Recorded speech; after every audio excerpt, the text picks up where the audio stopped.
जय हिंद दोस्तों। आज मैं आपको कंप्यूटर के एक छोटे से विषय बिंदु पे लेकर के चलते हैं जिसके बिना शायद आप लोग आधे अधूरे होंगे। चलिए हम बताते हैं आपको। मेमोरी जो होते हैं वो दो प्रकार के होते हैं। कौन कौन सा होता है? प्राइमरी मेमोरी और दूसरा सेकेंडरी मेमोरी। प्राइमरी मेमोरी मतलब प्राथमिक मेमोरी, सेकेंडरी मतलब द्वितीयक मेमोरी। प्राइमरी मतलब प्राथमिक मेमोरी, सेकेंडरी मतलब द्वितीयक मेमोरी। या हम इसे ये भी कह सकते हैं कि मुख्य मेमोरी यानी मेन मेमोरी और एक्सिलरी मतलब सहायक मेमोरी। अगर याद आपको रखना है तो सिंपल से मेरे भाषा में आप समझ जाइए कि प्राइमरी मतलब जो पहले काम करे और सेकेंडरी मतलब जो कि बाद में काम करे। प्राइमरी मतलब जो कंप्यूटर खुलते ही काम करे वो प्राइमरी मेमोरी में काम करेगा और जो बाद में आए वो सेकेंडरी मेमोरी होता है। प्राइमरी मेमोरी जो होते हैं वो तीन प्रकार के होते हैं। कौन कौन से? अस्थाई मेमोरी, कैश मेमोरी और अस्थाई मेमोरी। मतलब नॉन वोलेटाइल, कैश और वोलेटाइल। एक अस्थाई मेमोरी का हम एग्जांपल ले तो वो होता है रोम। रोम जो है ये प्राइमरी मेमोरी है और प्राइमरी मेमोरी होते हुए भी यह अस्थाई मेमोरी है।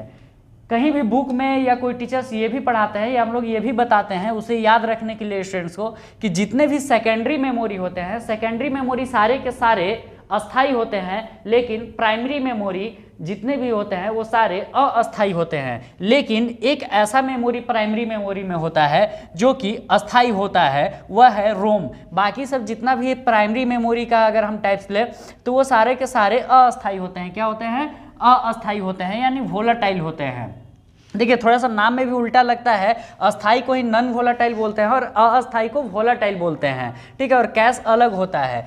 रोम का यूज बिल्कुल अलग होता है, रैम का अलग होता है और कैश का अलग होता है। कभी भी एक चीज़ हमेशा ध्यान में रखिएगा, रोम में कभी भी डाटा स्टोर नहीं किया जा सकता है। जितना भी हम लोग डाटा स्टोर करते हैं एक्स्ट्रा बाद में जो करते हैं डाटा स्टोर, वो कभी भी रोम में नहीं होता है। वो जब भी होता है तो सेकेंडरी मेमोरी का हार्ड डिस्क में होता है या सेकेंडरी मेमोरी के कोई भी डिवाइस में होता है। जब सेकेंडरी मेमोरी हम बताएंगे तो आपको उसमें हम बता देंगे। लेकिन प्राइमरी मेमोरी में क्या होता है, चलिए आज हम ये देखते हैं। चलिए हम आपको सबसे पहले बताते हैं रैम से। ठीक है, रैम का फुल फॉर्म होता है रैंडम एक्सेस मेमोरी। क्या होता है? Random access memory.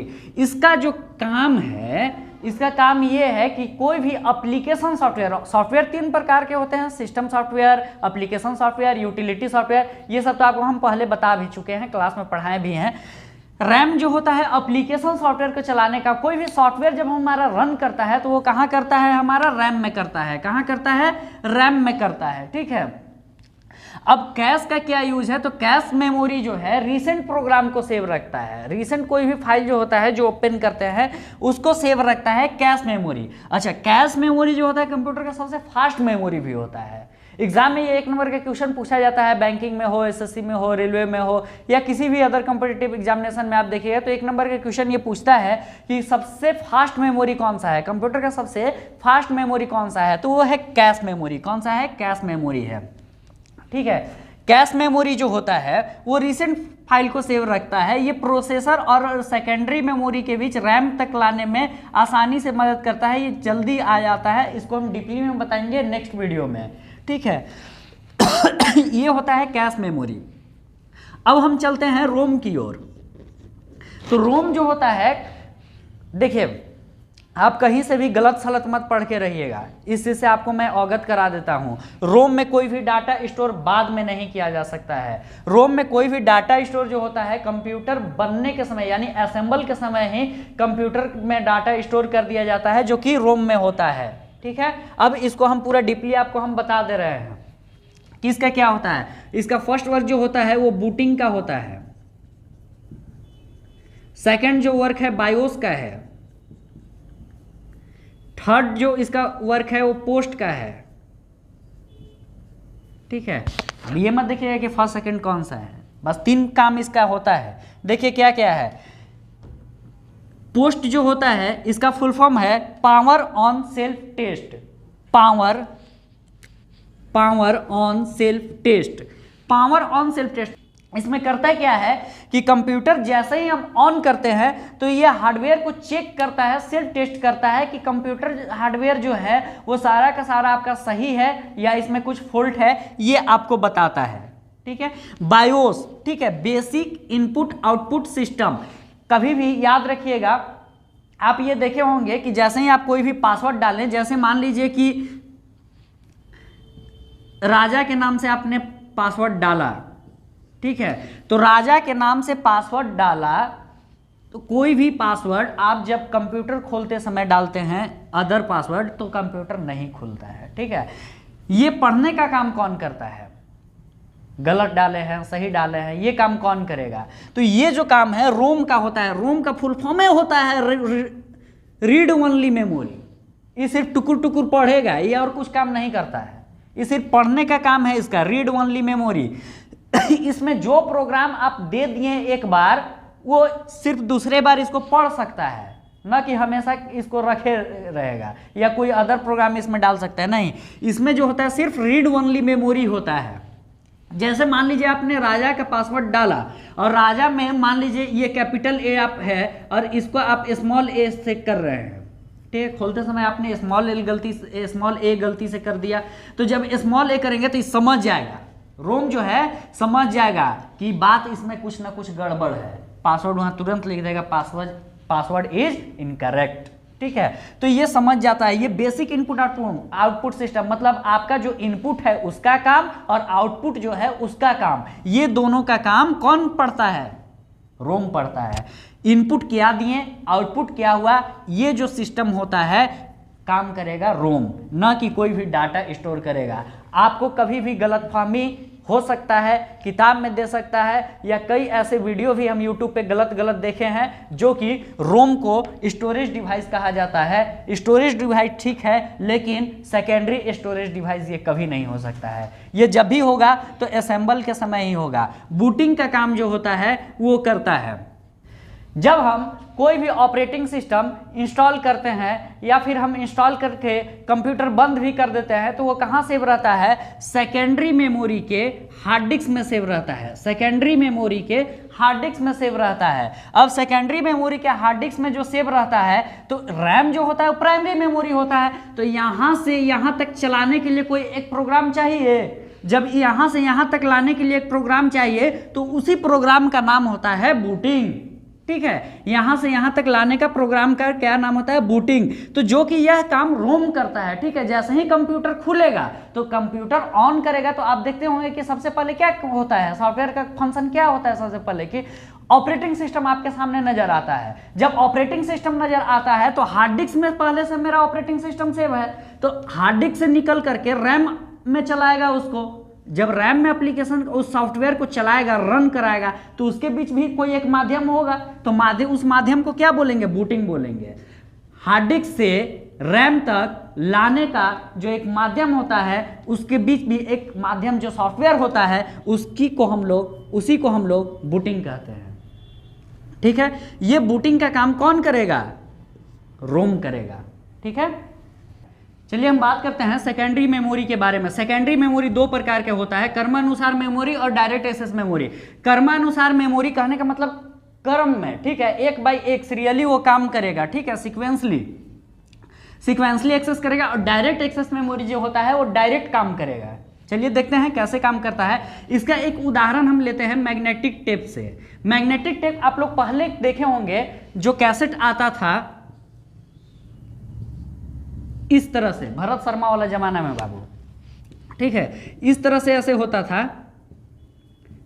इसमें दो ठो चक्का बना हुआ होता था, चक्री, और इसका जो टेप होता था इस तरह से ब्राउन कलर का टेप होता था, और ये खिंचाते चलता था, ठीक है। इधर से ऐसे ये घूमता था और इसको इस तरह से खींचता था, इस तरह से, ठीक है। तो ये बढ़ता था। इसमें साइड ए होता था और साइड बी होता था। साइड ए में मान लीजिए कि 15 ठो गाना है, साइड बी में मान लीजिए 15 ठो गाना है, और साइड ए का मान लीजिए कि 55 नंबर गाना बज रहा है आपका, ठीक है। तो जैसे ही आप 55 नंबर गाना बजाएं, तो डीवीडी वगैरह में क्या होता है कि डायरेक्ट एक्सेस करता है। 5 नंबर बज रहा है और आपको 2 नंबर का गाना सुनना है, मन कर दिया कि नहीं 5 वाला बढ़िया नहीं है, 2 वाला सुनते हैं, तो डायरेक्ट रिमोट का बटन हाथ से उठाएं और 2 नंबर बटन दबाएं, और धड़ाक से आपका 2 नंबर का गाना जो भी है वो बजना शुरू हो गया। लेकिन ये जो है मैग्नेटिक टेप में ऐसे नहीं होता था। इसमें होता क्या था कि सीक्वेंस में काम करता था, एक बाय एक करके। 5 नंबर में अगर मान लीजिए कि गाना बज रहा है कि आज ही है 5 के चल जी है नाच के, तो 2 नंबर में कबो नहीं गाना बजेगा, 2 रुपया हो 2 रुपया वाला, 2 नंबर जैसी दबाइएगा। तो आई बात समझ में? तो ये एक बाय एक करके काम करता है। ये मैग्नेटिक टेप था पहले के ज़माना में, जो टेप रिकॉर्डर जो होता था उसमें लगता था। अब हम चलते हैं डायरेक्ट एक्सेस मेमोरी की ओर। डायरेक्ट एक्सेस मेमोरी जो होता है वो 3 पार्ट में हम इसको लिखे हुए हैं, मैग्नेटिक डिस्क, ऑप्टिकल डिस्क और इलेक्ट्रॉनिक स्टोरेज डिवाइस।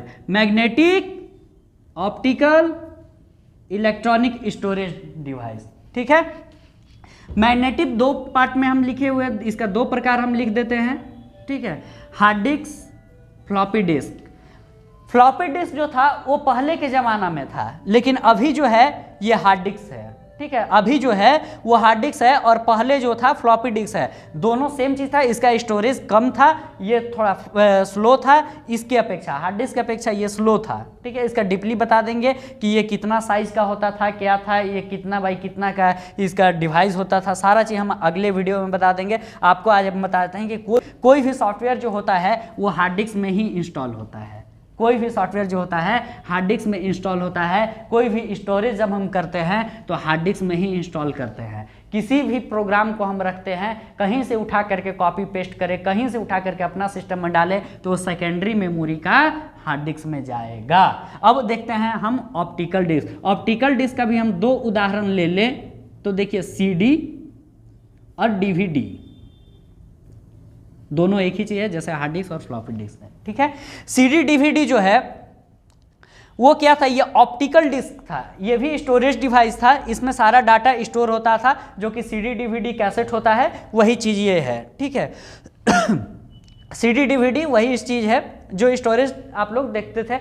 अब इसमें जो होता है क्या होता था, डायरेक्ट एक्सेस मेमोरी। इसमें अच्छा डायरेक्ट था नहीं था, सीक्वेंस में काम कर रहा था। लेकिन CD DVD में क्या था, आप डायरेक्ट काम करते हैं। CD DVD में डायरेक्ट काम करते हैं। अगर कोई भी 6 नंबर फोल्डर में अगर कुछ भी चीज़ सेव है, आप 6 नंबर वाला देखना है, रिमोट के 6 नंबर दबाइए, आपके सामने डिस्प्ले पे एकदम सामने आ जाएगा, प्रदर्शित हो जाएगा। आपके सामने डिस्प्ले पे 6 नंबर दबाने के बाद प्रदर्शित हो जाएगा। लेकिन कभी भी 6 नंबर दबाइएगा मैग्नेटिक टेप में डायरेक्ट नहीं आएगा, मैग्नेटिक टेप में डायरेक्ट नहीं आएगा। इसलिए ये सीक्वेंस एक्सेस मेमोरी हुआ, क्रमानुसार मेमोरी, और ये डायरेक्ट आया, इसलिए इसका नाम डायरेक्ट एक्सेस मेमोरी हुआ, ठीक है। Electronic storage device, pen drive, pen drive, ठीक है। पेन ड्राइव इसका उदाहरण है इलेक्ट्रॉनिक स्टोरेज डिवाइस का। ये सभी के सभी क्या होते हैं, ये सभी के सभी सेकेंडरी मेमोरी होते हैं, ठीक है। ये सभी के सभी सेकेंडरी मेमोरी होते हैं। कोई भी स्टोरेज जो होता है सेकेंडरी मेमोरी में होता है और कंप्यूटर खुलते ही काम करता है, तो वह प्राइमरी मेमोरी में होता है। क्लियर है? अगर आपको डाउट होगा तो कॉमेंट में अवश्य बताइएगा, मैं उसे जरूर क्लियर करूंगा। Thank you.